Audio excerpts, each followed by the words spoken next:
चलिए स्टार्ट करते हैं हमारे लेक्चर सीरीज का एक नेक्स्ट लेक्चर, जिसमें हम पिछले लेक्चर्स की तरह एक टॉपिक को लेंगे। उस टॉपिक को हम डायरेक्टली नहीं समझेंगे, उस टॉपिक का मैंने आपको एक प्रीवियस ईयर क्वेश्चन को आपको जो है फर्स्ट स्लाइड में दिया है, उस प्रीवियस ईयर क्वेश्चन को समझाऊंगा। उसके बाद then only we will be understanding that particular topic. So our two purpose will be solved in this one lecture. One is कि we will get to know about a previous year question that is being asked by UPSC in the optional paper, and another intention of this lecture is to make you understand that particular topic in a comprehensive manner. Okay, so let us start this lecture. So in this lecture I'm going to discuss this question that was asked by UPSC um, optional paper by the UPSC in the optional paper in 2019. So the question was every culpable homicide. Okay, so just understand the line of the question. So it is saying that every culpable homicide and murder. So first is causing the injury amounting to murder or death, and another one is direct murder itself.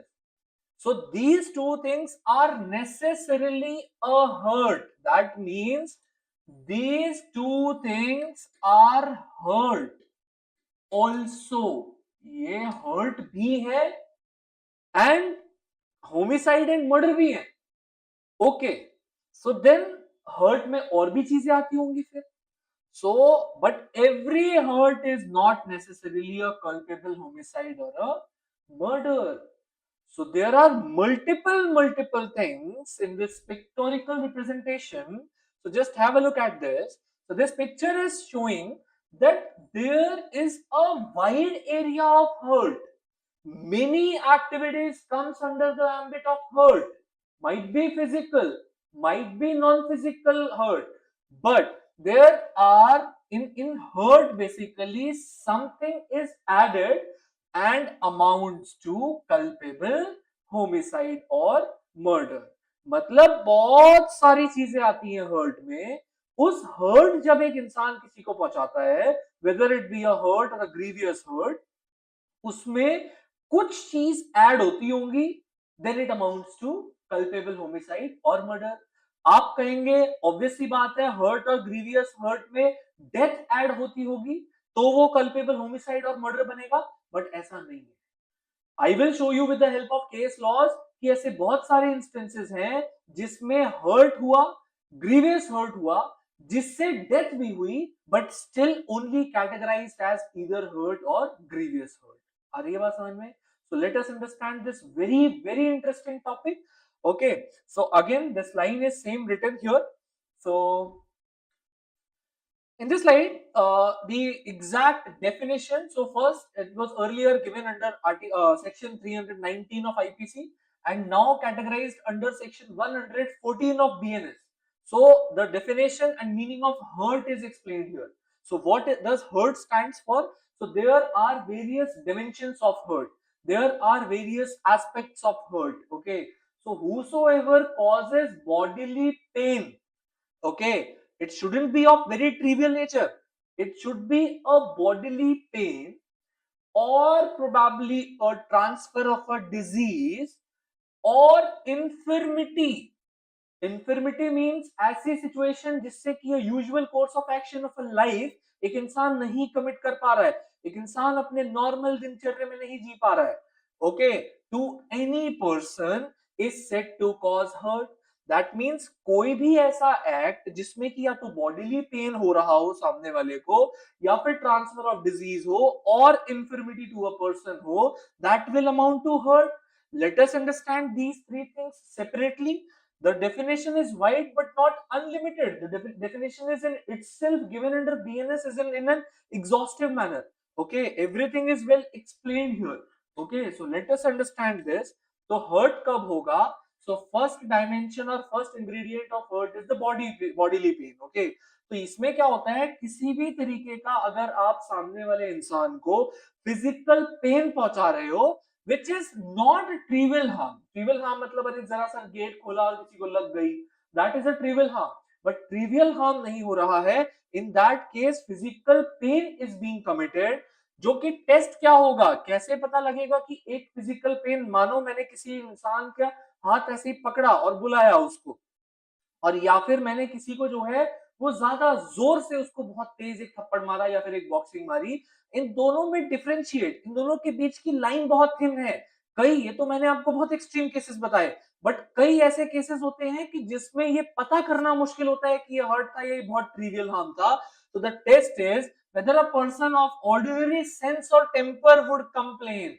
एक normal इंसान, एक ordinary sense का इंसान, एक एक ऐसा common sense use करने वाला इंसान अगर एक ऐसे एक्ट के लिए सच में कंप्लेंट करता है, then it will be not a trivial harm. Trivial harm जब होता है तो एक ऑर्डिनरी सेंस का इंसान उसे जस्ट ऐसे ही छोड़ देगा या फिर कुछ उस बात पे बहस नहीं करेगा। बट अगर एक इंसान सच में एक ऐसे फिजिकल पेन के लिए अगर कंप्लेंट कर रहा है, so that means the court will take that as non-trivial in nature as a hurt. Okay, तो इसमें एग्जाम्पल क्या है, जैसे आप किसी एक इंसान को बाल पकड़ के और अग्रेसिव तरीके से खींच रहे हो, बट यहां आपने अगर आपके जस्ट किसी सामने वाले के बाल अगर आपने पकड़ लिए तो दोनों में डिफरेंस है। आपने अगर अग्रेसिवली खींचा है और सामने वाला इंसान कंप्लेंट कर रहा है, अमाउंट्स टू हर्ट। ओके, या फिर फिस्टिंग ड्यूरिंग एन असॉल्ट, आपने बहुत जोर से किसी को कस के जो है पकड़ लिया, that amounts to hurt. Okay, so first element of hurt stands to be the bodily pain. Next element of hurt stands to be disease. ऐसे केस में जिसमें आपने means communicating a disease by physical contact, किसी सामने वाले इंसान के साथ में आपने एक फिजिकल कांटेक्ट बनाया और सामने वाले इंसान को एक डिजीज ट्रांसमिट कर दी, जानते हुए भी कि आपको वो डिजीज है और आपसे वो डिजीज दूसरे को हो सकती है। ठीक है, include the communicable diseases, for example, tuberculosis, measles, HIV/AIDS, COVID-19 और venereal diseases। तो इनमें से कोई भी डिजीज अगर आपने जानते हुए सामने वाले इंसान को जो है वो कम्युनिकेट कर दी है, so that will also amount to hurt। okay, अब जुडिशियल पोजीशन यूनिफॉर्म नहीं रही है हमेशा डिजीज के ट्रांसफर में। जैसे एक बहुत पुराना 1888 का एक एक्ट जुडिशियल वर्डिक्ट है जो कि आर वर्सेस क्लेरेंस के नाम से जाना जाता है। तो इसमें क्या था कि इसमें accused knowingly infected wife with gonorrhoea. Accused को पता था कि उसको गोनोरिया है, still he had contact with his wife, physical contact, and the wife got gonorrhea. So under the English law he was convicted of that offense। okay, now what happened in 1887, one case was Raka versus Emperor case। in this case what happened was, the person who is the victim of the transfer of a disease, he went to the court and said that transmission of syphilis by a prostitute held not heard। what happened in that case, a person, for example A, okay, he had a contact with a prostitute। okay, and for example he went there for a very short time। okay, बहुत थोड़े समय के लिए prostitute के पास गए थे वो इंसान, जाके उन्होंने physical contact बनाया and then he went away। okay, now he got that disease called as gonorrhoea, syphilis, sorry not gonorrhoea but syphilis. Okay, अब क्या हुआ, ऐसे में कोर्ट के सामने एक बात ये थी कि ट्रांसफर ऑफ डिजीज हुआ है कि नहीं हुआ है। तो कोर्ट ने यहाँ पर ये ऑब्जर्व किया कि सिफिल्स जैसी बीमारी के फैलने के लिए एक इंसान से दूसरे इंसान जो फिजिकल कॉन्टैक्ट होगा उसका एक इंक्यूबेशन पीरियड होता है, एक टाइम से ज्यादा का अगर फिजिकल कॉन्टैक्ट हुआ है तभी सिफिल्स फैलेगा। ठीक है, तो ऐसे केस में जो लायबिलिटी थी, तो वो लायबिलिटी बेसिकली हर्ट की नहीं इंपोज हुई। क्यों नहीं इंपोज हुई, फिर किसकी इंपोज हुई, सेक्शन 269 ऑफ आईपीसी, जिसमें नेग्लिजेंट स्प्रेड ऑफ इन्फेक्शन, मतलब नेग्लिजेंटली इन्फेक्शन स्प्रेड हुआ बट नॉट हर्ट। क्यों, क्योंकि कोर्ट ने ये कहा कि जो प्रोस्टिट्यूट के साथ आपका कॉन्टैक्ट था वो कॉन्टैक्ट बहुत लिमिटेड पीरियड ऑफ टाइम के लिए था, सिफिल्स उससे नहीं हो सकता। ठीक है, बट स्टिल जो प्रोस्टिट्यूट थी उनको सिफिल्स था, तो वो फिर भी दूसरों के साथ कॉन्टैक्ट बना रही है। ठीक है, जिसकी वजह से नेग्लिजेंटली जो, अब बेशक उनका जो है इंटेंशन ना हो स्प्रेड करने का, बट स्टिल नेग्लिजेंटली बीमारी तो स्प्रेड हो रही है। So that is the main reason he was convicted of this section। okay, section 269, negligent spread of infection but not hurt। okay, because the interval between the act and the disease was too remote। okay, so however where minor girls are infected knowingly, court have convicted for indecent assault। okay, तो जहां पर minor girl अगर infect हुई है उस case में court ने बहुत स्ट्रिक्ट एक्शन लिया है उस केस में। ठीक है, तो ये जो दो केसेस हैं ये दिखाते हैं कि कहीं पर तो जो है वो स्प्रेड ऑफ डिजीज को हर्ट कैटेगराइज किया गया है अंडर डिफरेंट सर्कमस्टेंसेस, बट कहीं पर उसको हर्ट नहीं कैटेगराइज किया गया है। डिफरेंस है दोनों में। ठीक है, moving ahead, so the third element of the hurt is infirmity, ठीक है, means impairment of the normal functioning of body और माइंड, मतलब आप ऐसा क्या कुछ ऐसा कर रहे हो जिससे कि सामने वाले इंसान का जो यूजुअल कोर्स ऑफ एक्शन है, जो अपने दिनचर्या है उनका नॉर्मल, जो वो यूजुअली कर रहे हैं अपने लाइफ में, तो वो इम्पैक्ट हो रहा है, या तो उनका मेंटल फंक्शनिंग उनकी इम्पैक्ट हो जा रही है जिससे वो यूजुअल कोर्स ऑफ एक्शन अपनी लाइफ का नहीं कर पा रहे हैं, स्ट्रेस में आ गए, डिप्रेशन में आ गए, ऐसी एंजाइटी आपने अपने एक्शन से सामने वाले को दे दी जिसकी वजह से वो अपने डेली रूटीन नहीं फॉलो कर पा रहे हैं, या फिर उनको आपने ऐसी बॉडीली इंजरी पहुंचाई है जिससे वो डेली का अपना काम नहीं कर पा रहे हैं। अब फॉर एग्जांपल अगर आपने मान के चलो कि किसी के पैर में इतनी चोट लगा दी और उनका काम ही था पैर से जो है वो खड़े होकर काम करने का, तो वो नहीं कर पा रहे हैं, that will amount to hurt, okay. It might be temporary और माइट बी परमानेंट, ठीक है, जैसे हिस्टीरिया, टेरर, नर्वस शॉक, ठीक है, आपने अगर किसी को दे दिया तो अच्छा, मियर मेंटल पेन, जैसे फॉर एग्जांपल आपने जा करके सामने वाले को उस इंसान के कोई किसी क्लोज्ड इंसान के डेथ के बारे में फॉर एग्जांपल बता दिया, that will amount to a mental pain but what will not amount to hurt, okay, but deliberately causing shock to a person with weak health, but आपको पता है कि सामने वाले इंसान की हेल्थ बहुत ज्यादा अच्छी नहीं है और जानबूझ के बार बार कुरेद के उस इंसान को उनके किसी डेथ के रिलेटिव की डेथ की या फिर किसी क्लोज वन की डेथ की बार बार इंफॉर्मेशन बताओ, गलत इंफॉर्मेशन बताओ और उनको जानबूझ के शॉक देने की कोशिश करो, that will amount to hurt, ठीक है। तो ये कुछ चीजें हैं। तो इंपॉर्टेंट क्लैरिफिकेशन ये है कि जरूरी नहीं है हर्ट में डायरेक्ट फिजिकल कॉन्टैक्ट ही हो, ठीक है, हर्ट जो है वो किसी भी मीन से हो सकता है, इवन इनडायरेक्ट कांटेक्ट, अगर आप बस बोल करके किसी को सामने वाले को अगर आप हेल्थ उसकी इंजर कर रहे हो तो that will also amount to hurt, ठीक है। So now you got to know about one thing is hurt, ठीक है। Now section 320 of IPC and section 116 of BNS, it talks about grievous hurt. So our question stands to be कि कब एक hurt जो है वो grievous hurt में transfer होता है, कब एक हर्ट की सिचुएशन ग्रीवियस हर्ट बनेगी, ठीक है। तो हम इसकी स्टैट्यूटरी डेफिनेशन, बहुत एग्जॉस्टिव डेफिनेशन है, कुछ 8 टाइप्स दिए हुए हैं कि अगर ये चीजें होती हैं तो इस केस में जो है वो हर्ट कहा जाएगा उसको, ठीक है। So the first and the highest level of grievous hurt is basically emasculation. Emasculation simply states कि अगर सामने वाले किसी मेल इंसान के प्राइवेट बॉडी पार्ट को कट कर दिया जाए, दैट मीन्स सामने जो मेल है उनके पीनिस को अगर काट दिया जाए, अगर कट हो जाए उनका penis, that will amount to a grievous hurt, that's not just a hurt and highest level of grievous hurt, ठीक है, hurt. Second level is permanent privation of sight of either eye, किसी भी आंख का permanently खराब हो जाना, ठीक है, अगर कोई कर देता है सामने वाला, grievous hurt. Permanent privation of hearing of either ear, कोई भी एक कान के परमानेंटली सुनने की क्षमता को खत्म कर देना, ऐसे कान को बोलेंगे ग्रीवियस हर्ट, मतलब सामने वाले इंसान ने ग्रीवियस हर्ट किया है, ठीक है।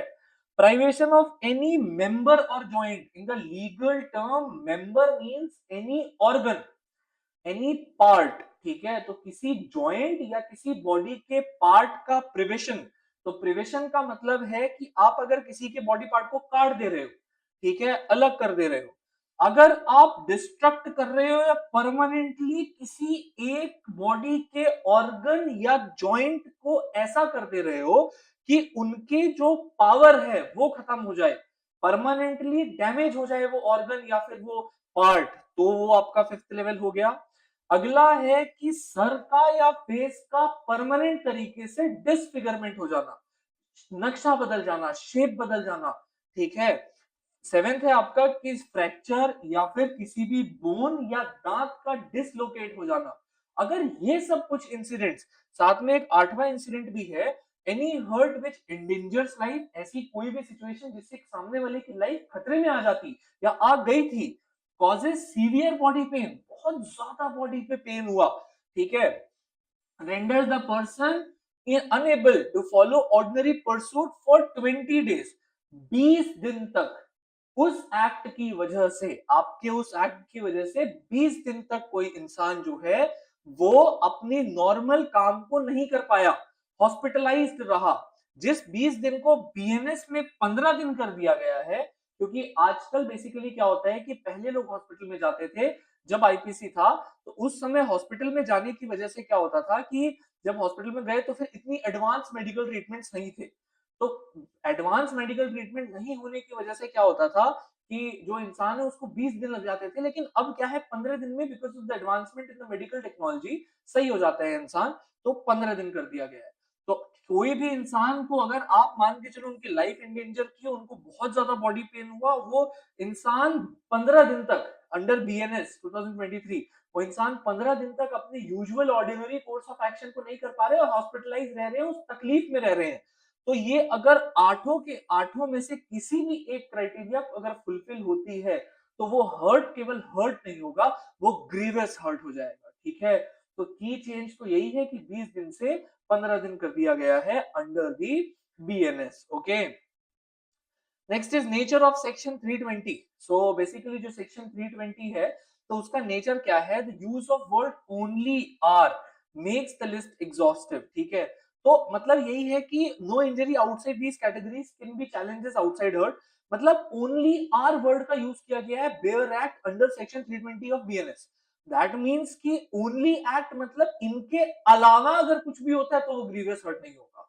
मतलब इतना एक 8 पॉइंट में इतनी एग्जॉस्टिव तरीके से दिन तक बता दिए गए हैं, तो अगर उसमें से कोई भी चीज अगर फुलफिल नहीं होती है, इसके अलावा कोई भी चीज होती है, तो वो नहीं होगी ग्रीवियस हर्ट। फॉर एग्जाम्पल, अगर 20 दिन तक कोई आदमी जो है नियर हॉस्पिटलाइजेशन फॉर 20 डेज रहता है, तो वो केवल इनफ नहीं होगा। आपको ये प्रूव करना होगा कि आपको बहुत सारा बॉडी में पेन हुआ है और ऑर्डिनरी परस्यूट मतलब यूजुअल कोर्स ऑफ एक्शन में आप असमर्थ थे जो है वो घर जाने के।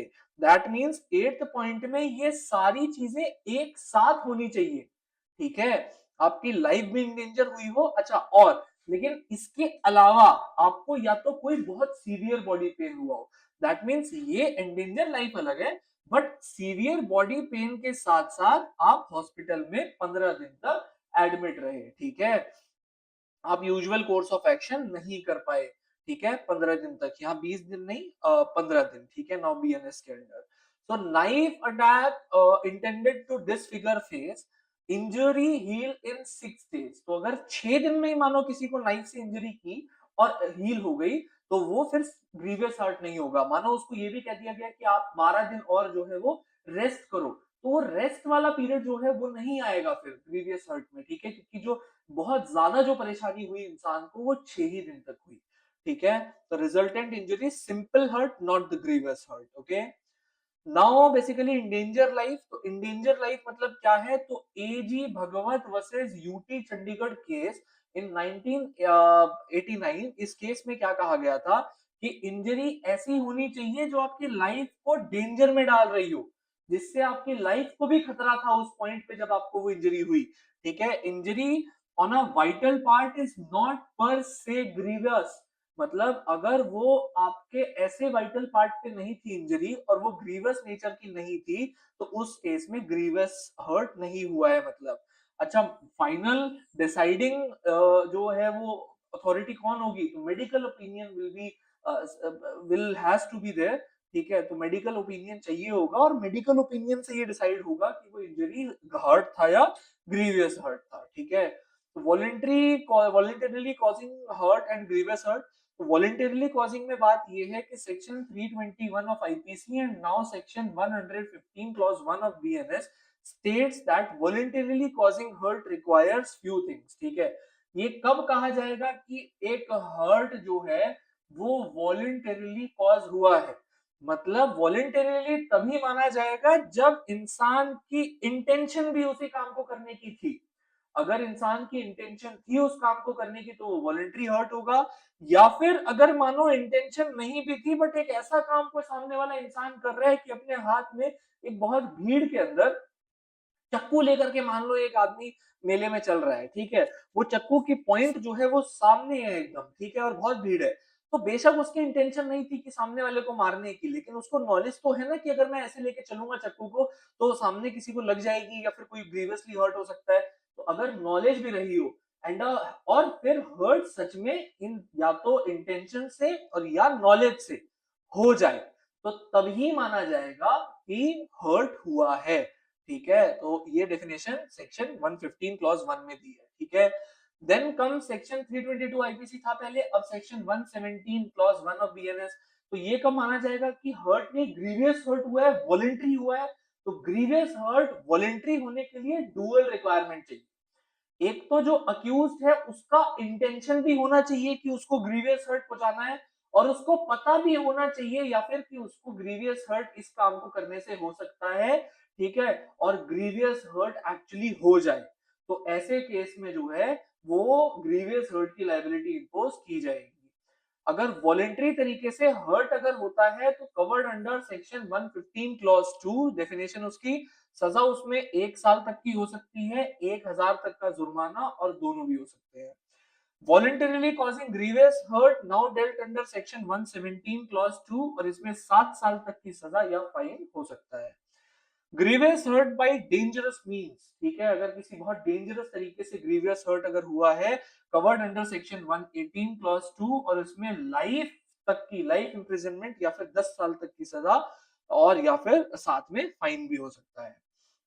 न्यू प्रोविजन एक सेक्शन 117 जो कि पहले आईपीसी में नहीं देखने को मिला, नाउ हैज बीन एडेड, और इसमें यह है कि अगर ग्रीवियस हर्ट से परमानेंट डिसेबिलिटी हो जाए, अगर ग्रीवियस हर्ट से किसी को परमानेंट डिसेबिलिटी या कोई परमानेंट परसिस्टेंट वेजिटेटिव स्टेट में चला जाए, मींस परमानेंट अनकॉन्शियस स्टेट में चला जाए, तो उसमें जो पनिशमेंट होगी वो rigorous imprisonment not less than 10 years होगी, और इसको जो है वो बेसिकली एक इस पनिशमेंट में भी कन्वर्ट किया जा सकता है कि punishment until the natural life of the person, आजीवन कारावास, ठीक है, तो इसमें भी इसको कन्वर्ट किया जा सकता है।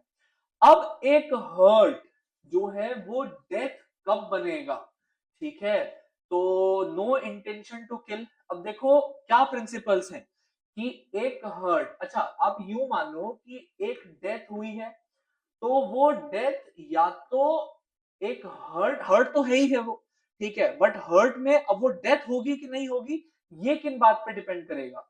तो जहां पर मानो एक हर्ट तो हुआ लेकिन मारने का कोई इंटेंशन नहीं था, लेकिन डेथ कॉज करने का कोई इंटेंशन नहीं था, इंटेंशन हर्ट पहुंचाने का था। अब अगर ए का इंटेंशन हर्ट पहुंचाने का है बट डेथ पहुंचाने का नहीं है, तो वो हर्ट ही होगा। अगर ए का इंटेंशन हर्ट पहुंचाने का भी है बट साथ में डेथ पहुंचाने का भी इंटेंशन था, तब वो डेथ होगा, ठीक है, तब उसमें क्रिमिनल लायबिलिटी डेथ वाली होगी, अदरवाइज केवल हर्ट वाली क्रिमिनल लायबिलिटी होगी। अगर मानो उसको कोई नॉलेज ही नहीं थी कि सच में ऐसा करने से जो है सामने वाले की डेथ हो सकती है, तो फिर जो इसमें आपको आपके ऊपर क्रिमिनल लायबिलिटी इंपोज होगी तो वो हर्ट वाली होगी। इंजरीज आर नॉन सीरियस, मानो इंजरी सीरियस है ही नहीं, तो उस केस में थोड़ी ना जो है वो, मतलब आपने मारा, अब इंजरी सीरियस है ही नहीं, तो उस केस में मान के चलो फिर क्या होगा, तो उस केस में तो ऑब्वियस सी बात है कि जो है आपको डेथ वाली पनिशमेंट नहीं मिलेगी, ठीक है, तो ऑफेंसेस रिमेन हर्ट ओनली, तो तब इन केसेस में ऑफेंसेस केवल हर्ट ही रह जाएंगे। अब मान लो की केसेस हैं, जैसे बेशोर बेवा केस जो था 1872 का, इसमें एक मदर ने अपने बच्चे को गुस्से में आके स्लैप किया और किक किया, इंटेंशन नहीं थी उसको मारने की, बच्चा लेकिन मर गया। ऐसे केस में it will only be a hurt not a death, okay. एक रणधीर सिंह केस 1881 में brick thrown rupture disease spleen, एक इंसान ने दूसरे वाले इंसान को गुस्से में ईंट मार दी, पेट के अंदर स्प्लीन वाज ऑलरेडी डिजीज्ड, ठीक है, वो पहले से ही दिक्कत में था, उसमें उसकी डेथ हो गई, लेकिन वो फिर भी हर्ट माना जाएगा बिकॉज इंटेंशन वाजंट देयर। तो आप ये देख रहे होंगे, आपको ये बात समझ में आ रही होगी कि एक इंसिडेंट जो कि डेथ हो गया वो हर्ट है, लेकिन वो डेथ है कि नहीं है वो किस बात पे डिपेंड कर रहा है, इंटेंशन और नॉलेज पे डिपेंड कर रहा है। बात आ रही है समझ में? तो हर्ट तो बहुत सारे होते हैं, लेकिन वो डेथ या कल्पेबल होमिसाइड तभी बनेगा जब इंटेंशन उन चीजों को करने की रहेगी, तो ठीक है। जैसे मराना गोदन, ये बेसिकली 1941 का केस है, इसमें क्या हुआ था, kicks on abdomen collapses and death hurt. तो एक किक मारा एक इंसान ने किसी दूसरे इंसान के एब्डोमेन पे, एब्डोमेन में ऑलरेडी प्रॉब्लम थी, नहीं पता था सामने वाले इंसान को, डेथ हो गई, इमीडिएटली वो इंसान मर गया। So will that amount to death? Will that be imposing the criminal liability according to the death provision? No, only on the according to the provision of hurt. Okay. तो grievous hurt resulting in death, वो कौन कौन से grievous act होंगे grievous hurt के, तो एक देखो बहुत थिन लाइन है, ये मान लो ग्रीवियस हर्ट है और ये मान लो डेथ है, दोनों में एक बड़ी थिन लाइन है, ठीक है। ग्रीवियस हर्ट में थिन लाइन वो रिमूव कैसे होगी, वो नॉलेज और इंटेंशन से रिमूव होगी, ठीक है। Government of Bombay versus Abdul Wahab case 1946 में क्या कहा गया कि endanger life, that means grievous hurt, is lesser than likely to cause death, is lesser than the culpable homicide, ठीक है। आप किसी सामने वाले इंसान की लाइफ को इंडेंजर कर रहे हो, मतलब आप ग्रीवियस हर्ट पहुंचा रहे हो, ये इसकी हमेशा लाइबिलिटी कम होगी as compare to likely to cause death. आपने ऐसा काम कर दिया जिससे जो है डेथ हो जाए, तो that will be culpable homicide. इन दोनों में लाइबिलिटी ज्यादा कल्पेबल होमिसाइड की होगी rather than the grievous hurt. और अगर बात करें तो when conviction remains under grievous hurt, तो एक कन्विक्शन कम हमेशा केवल ग्रीवियस हर्ट रहेगी, बल्कि वो कल्पेबल होमिसाइड या फिर एक डेथ नहीं बनेगी। तो जहां पर कोई ना तो इंटेंशन थी और ना ही डेथ पहुंचाने के बारे में पता था, नॉलेज थी, तो injury serious but not imminent danger. Injuries तो सीरियस थी लेकिन तुरंत इमिनेंट डेंजर नहीं था उनकी लाइफ को या कुछ ऐसा, ठीक है। इसमें एग्जांपल्स है जैसे इन रे गुरुवुलु केस 1945, जिसमें सामने वाले इंसान की चोरी करने के लिए नाक से जो ज्वेलरी थी उसको खींच लिया गया, उससे क्या हुआ, नोस्ट्रिल कट हो गई, ठीक है। और उस नोस्ट्रिल के कट के ब्लड फ्लो से सामने वाले इंसान की डेथ हो गई। Will that amount to basically death? No, because the intention wasn't there, will be charged under section 325 only, okay. Now Manesaram versus state of Madhya Pradesh 1990 case में एक लाठी से सर का स्कल फट के डेथ हो गई। Will that B charge under, क्योंकि ना तो ये नॉलेज हो सकती है कि एक लाठी मारने से सामने वाला आदमी मर जाएगा, और ना ही इंटेंशन थी, will not amount to death, okay. State of Karnataka versus Shiv Lingaiah 1988 case में टेस्टिकल्स को एक सामने वाले इंसान की स्क्वीज किया, टेस्टिकल्स को प्रेस किया, तो टेस्टिकल के प्रेस करने से तुरंत डेथ हो गई, एकदम शॉक हुआ और एकदम डेथ हो गई। तो will that amount to death? No, that will also not amount to death. तो क्यों? वो भी ग्रीवियस हर्ट के ही अंडर आएगा, ठीक है। तो okay, coming ahead, when reduced to simple hurt, तो Prithvi versus state of Haryana 1994 में, यही जो मैंने अभी लास्ट बताया, तो वैसा ही केस है, ठीक है। तो किक ऑन टेस्टिकल, टेस्टिकल पे किक किया, डेथ हो गई टॉक्सीमिया की वजह से, not because of the kick on the testicle. तो डायरेक्ट इंजरी नहीं थी, लेकिन कन्विक्शन जो है वो इसीलिए हर्ट का हो गया, ठीक है। When offenses become culpable homicide या murder, अब offense जो है वो culpable homicide और murder कब बनेगा, जब intention भी थी और knowledge भी थी कि उनकी death cause करनी है, ठीक है, और injuries are sufficient in ordinary course of nature to cause death। अच्छा, मानो कि या फिर तब जब इंजरी आपने इतनी पहुंचाई कि जिससे डेथ हो सकती है, साथ में आपकी इंटेंशन भी थी और आपकी नॉलेज भी थी, then that will amount to death, okay. तो Laxman versus state of Maharashtra case 1974 में जो है वो 325 नहीं लगाया गया था, बट 302 लगाया गया था, डेथ का जो है वो केस लगाया गया था, ठीक है, मर्डर का केस लगाया गया था। So I hope that is the clear illustration of this particular answer. If you want that I tell you in a video lecture how to write an answer on this particular topic, exact structure of this particular topic, then please do let me know, and please do like, share and subscribe this video, and I hope you people be connected to me. So for watching such entertaining, not exactly entertaining, but such informative and a nice lecture series, so please do drop a message in the comment section, okay. Thank you so much for watching.